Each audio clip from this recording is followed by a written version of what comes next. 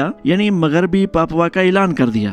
اس پیش رفت کو دیکھ کر سکارنو شدید غضبناک ہو گئے، کیونکہ انڈونیشی قیادت خود مختار پاپوا کا خیال بہت پہلے ہی ترک کر چکی تھی۔ چند ہی ہفتوں کے اندر انڈونیشی حکومت نے آپریشن ٹریکورا کا آغاز کر دیا۔ اس منصوبے کے تحت بقیہ ڈچ افواج اور پاپوا کے آزادی پسند گروہوں کو کچلنے کے لیے پیرا ٹروپرز اور میرینز کو پاپوا میں اتارا گیا۔ 15 جنوری 1962 کو ڈچ بحریہ نے ان کی ایک دراندازی کو روکا، جس کے نتیجے میں ایک مختصر جھڑپ ہوئی جسے بحیرہ آرفورا کی جنگ کہا جاتا ہے۔ اس مختصر مگر علامتی جھڑپ میں تقریباً 40 انڈونیشی فوجی اور ملاح مارے گئے۔ اگرچہ اس آپریشن میں ہلاکتیں کم ہوئیں اور اس کا اثر بھی محدود رہا، لیکن اس کی بڑی وجہ امریکہ کی بروقت مداخلت تھی۔ امریکی صدر جان کینیڈی نے جنگ پھیلنے کے سنگین خطرے کو بھانپ لیا تھا۔ چونکہ ان کا جھکاؤ انڈونیشیا کی جانب تھا، اس لیے 1962 میں انہوں نے نیدرلینڈ کو دو ٹوک الفاظ میں بتا دیا تھا کہ اگر تنازع چھڑا تو نیٹو ان کی پشت پناہی نہیں کرے گا۔ انہوں نے دونوں فریقین کو مذاکرات کی میز پر بیٹھنے پر مجبور کیا، جس کے چند ماہ بعد نیو یارک معاہدہ طے پایا، جس نے بظاہر پاپوا کے تنازع کو حل کر دیا۔